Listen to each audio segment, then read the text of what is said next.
မင်္ဂလာပါဒီဗီဒီယိုလေးမှာဆိုလို့ရှိရင်ကျွန်တော်တို့ကသူများရဲ့ဗီဒီယိုတွေပြန်သုံးခြင်းနဲ့ဥမာအနေနဲ့ YouTube ဗီဒီယိုတွေကျွန်တော်တို့ download လုပ်ပြီးတော့ကျွန်တော်တို့ရဲ့ Facebook page မှာပြန်ပြီးတော့တင်ခြင်းနဲ့ဆိုလို့ရှိရင် copyright လုပ်အောင်ဘယ်လို video editing လုပ်ရမလဲဆိုတဲ့အပိုင်းလေးကိုမျှဝေပေးမှာဖြစ်ပါတယ်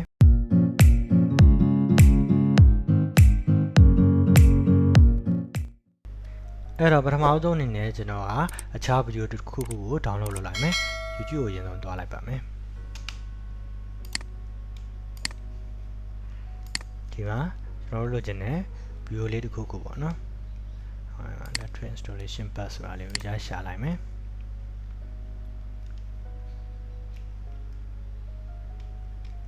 ဒီဗီဒီယိုလေးပေါ့ဒီဗီဒီယိုလေးကိုအရင်ဆုံး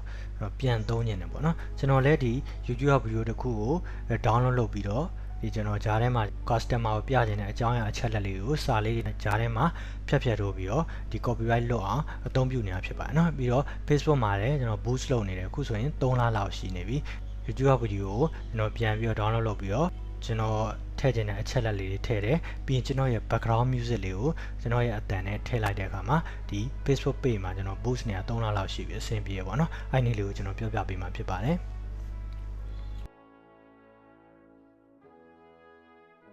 ကြော်ညာလေးကို skip AD ဆိုတာလေးနှိပ်ပြီးတော့ကြော်လိုက်ပါမယ်ပြန်ကျွန်တော်ဒီဗီဒီယိုလေးကို download လုပ်လိုက်မယ်ဒီမှာသူက quality ရွေးခိုင်းတယ်ပေါ့နော်ကျွန်တော်ဥပမာအနေနဲ့ပြမှာဖြစ်တဲ့အတွက်မြောင်ကျွန်တော် 920 HD နဲ့ပဲရွေးလိုက်မယ်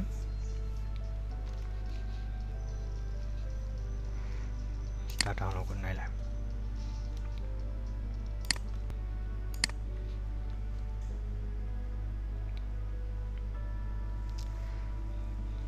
ဆိုရင် download ပြသွားပြီเนาะ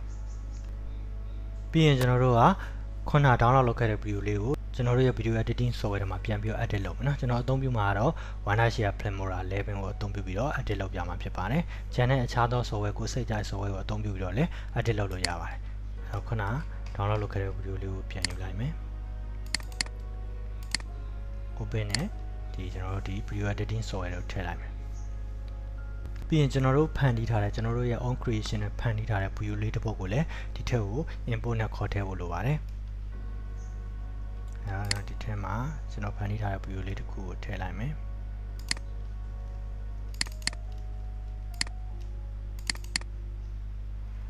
ဒါဆိုရင်ဒီ video လေးပေါ့နော်ဒီ video လေးကကျွန်တော်ပါက software recording နဲ့လုပ်ပြီးတော့ကျွန်တော်ဖန်တီးထားတဲ့ video လေးဖြစ်တယ်ဒီ video လေးကိုထည့်ပြီးပြီဆိုလို့ရှိရင်ဒီ video ရဲ့အောက်ခံနေနဲ့ကျွန်တော်တို့ဖန်တီးထားတဲ့ video လေးကိုအောက်ကနေအခန်းထည့်မှာဖြစ်ပါတယ်အဲ့တော့ဒီမှာဆိုလို့ရှိရင်ကျွန်တော်တို့ video လေးကအခုလုံးမှာဖြစ်တဲ့အတွက် edit video track ကိုနှိပ်ပြီးတော့ video track တစ်ခုထပ်နှိပ်လိုက်ပါမယ်ပြီးရင်အောက်မှာကျွန်တော်တို့ creation လုပ်ထားတဲ့ own video လေးကိုထည့်လိုက်မယ်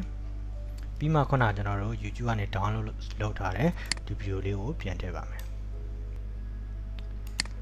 အကောင်းဆုံးကတော့ကျွန်တော်တို့ download လုပ်ခဲ့တဲ့ video မှာလည်းသူ့ရဲ့ background music ပေါ့နော် background music ကိုမယူတာကောင်းတယ်အဲ့တော့ကျွန်တော်တို့ခုန download လုပ်ခဲ့တဲ့ video က background music ကိုလည်း detach audio နဲ့ပြန်ပြီးတော့ထုတ်လိုက်မယ်ပြီးရင်ဖြတ်လိုက်မယ်ကျွန်တော်တို့ရဲ့ဒီ background music ကိုပဲတည်တံ့ပြန်ထည့်မယ်အဲ့ဒီ background music ကလည်း copyright လုပ်ဖို့လိုပါတယ်ကျွန်တော်ကတော့အများသောအားဖြင့်အသုံးပြုရတော့ Creator Studio က background music တွေကိုအသုံးပြုရများပါတယ်အဲကျွန်တော်ဥပမာပြမှာဖြစ်တဲ့အတွက် background music လေးတစ်ခုကိုထည့်လိုက်မယ်ပြီးဒီအောက်မှာထည့်လိုက်မယ် play ကြည့်မယ်ပြီးရင်ကျွန်တော်တို့လောက်ရမှာကကျွန်တော်တို့ download လုပ်ခဲ့တဲ့ video တွေနဲ့ကွဲပြားသွားတဲ့ video style လေးလောက်မှာပေါ့နော်ဒါမှသာလည်းကျွန်တော်တို့ copyright လုပ်ဖို့ရာခိုင်နှုန်းအများဆုံးဖြစ်မှာဖြစ်ပါတယ်အဲ့တော့ကျွန်တော်ကဒီ video လေးကိုအောက်ကနေလည်းပြန်ချုံလိုက်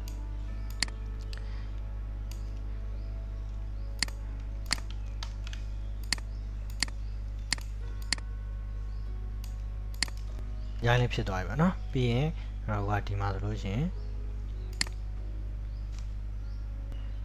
ဒီ software တက်ဖို့ပါတယ် background လေးရှိတယ်ဒါလေးကိုယူသုံးမယ်ဒီရောင်လေးကိုကျွန်တော်ဥမာအနေနဲ့ထည့်လိုက်မယ်ပြီးရင်သူချုံလိုက်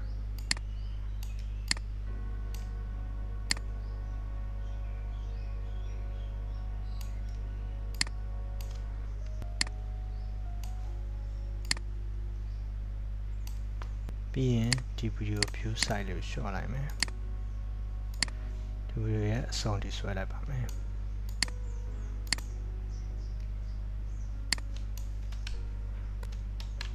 အောက်ခံကျွန်တော်တို့ရဲ့ home video ကိုလည်းကျွန်တော်တို့အသုံးပြုမဲ့ video နဲ့ခွက်တိကြားနေဖို့လိုအပ်ပါတယ်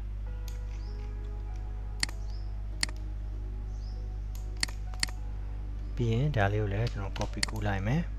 ပြီးရင် paste ချလိုက်မယ်ဒီပေါ်တင်လိုက်ပါမယ်ခုန copy ကူးခဲ့တာလေးကိုကျွန်တော်တို့လိုချင်တဲ့နေရာကိုဆွဲပြီးရွှေ့ပါမယ်အောက်ကိုထားလိုက်ပါပြီးရင်ဒီပေါ်မှာစာရေးမယ်ပေါ့အဲ့တော့ title တွေကိုတွားမယ်စာတစ်ခုခုထည့်မယ်အောက်ကိုဆွဲချပါမယ်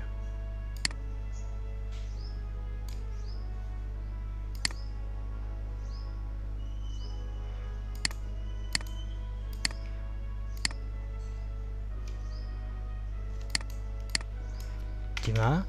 ကိုထည့်ခြင်းတဲ့စာလေးပေါ့ဒီဗီဒီယိုနဲ့တက်ဆိုင်တဲ့စာလေးကိုထည့်လို့ရပါတယ်ကျွန်တော်ကဥပမာအနေနဲ့တစ်ခုခုကိုရိုက်ပြလိုက်မယ်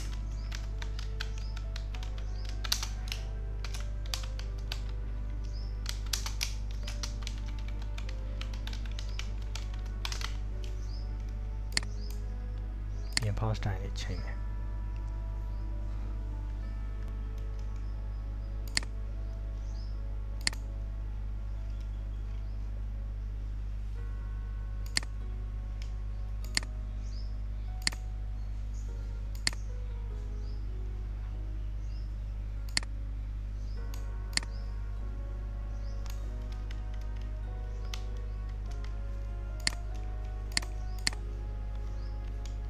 ပြန်အောက်မှာလဲစာလေးတစ်ခုထိုးမယ်ဒါတော့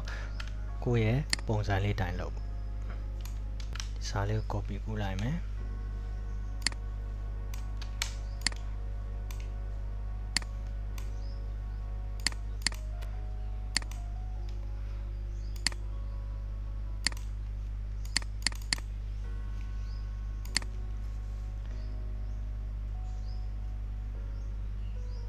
စာလေးပေါ်တဲ့ချိန်ကိုရှေ့တိုးလိုက်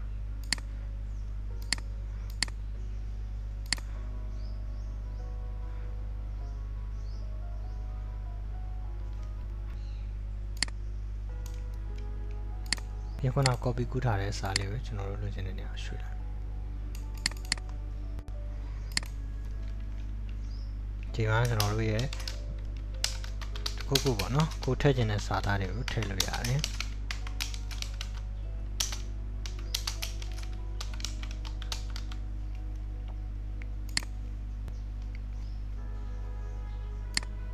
ဘာမှမစိုးတယ်နည်းနည်းလေးတိုးလိုက်ပြီးရင် play ကြည့်ပါမယ်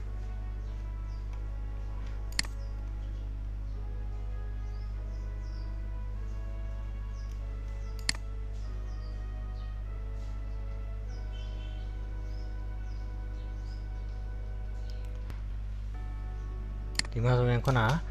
သူ့ရဲ့ဒီ logo ပါတဲ့အပိုင်းတွေတော့ဖြတ်ပါနော်ဒီပိုင်းတွေဆိုဖြတ်လိုက်လို့ရတယ်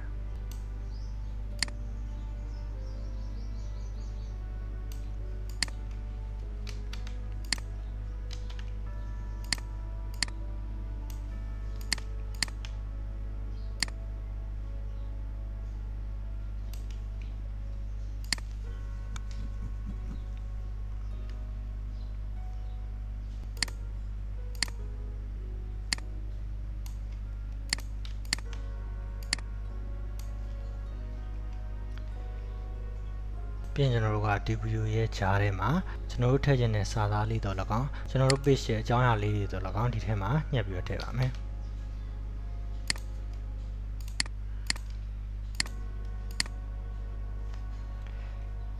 ပုံလေးတွေဖြစ်ဖြစ်စာသားလေးဖြစ်ပေါ့နော်ဒီကြားထဲမှာဟိုရေးခြင်းတဲ့စာလေးရေးမယ်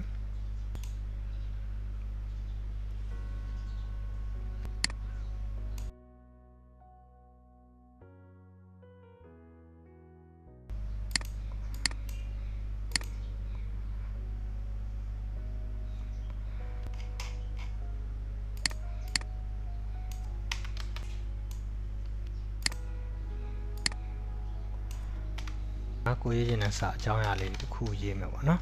ပြီးရင် okay နိုင်မယ်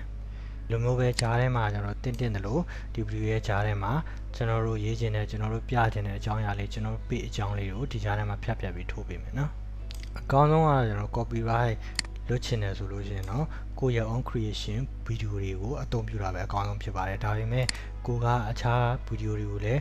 reuse အနေနဲ့ပြန်ပြီးတော့သုံးညင်တယ်ဆိုလို့ရှိရင်တော့ဒီ video editing နည်းလမ်းလေးကိုအသုံးချပြီးတော့ပြန်ပြီးတော့ကိုယ့်ရဲ့ page မှာပြန်သုံးလို့ရပါတယ်เนาะ100%မလုပ်ပေမဲ့ကျွန်တော်အသုံးပြုနေတာတော့ခုဆိုရင်ကျွန်တော်ဒီ YouTube ဗီဒီယိုတစ်ခုကို download လုပ်ပြီးတော့အသုံးပြုတယ်ကျွန်တော်ရဲ့ background music ပေါ့เนาะကျွန်တော်ရဲ့အတန်နဲ့ဒီနောက်ခံအတန်နဲ့ထည့်ပြီးအသုံးပြုတဲ့အခါမှာ boost လက်လုပ်တယ်ပေါ့เนาะခုဆိုရင်ကျွန်တော်3လလောက်သုံးနေတာဘာမှမဖြစ်သေးဘူးအဆင်ပြေတယ်ပေါ့เนาะအဲ့ဒီနည်းလမ်းလေးကိုကျွန်တော်အသုံးပြုနေတာဖြစ်တဲ့အတွက်ပြန်ပြီးတော့ sharing လုပ်ခြင်းဖြစ်ပါတယ်အားလုံးအဆင်ပြေကြပါစေအားလုံးကိုကျေးဇူးတင်ပါတယ်ခင်ဗျာ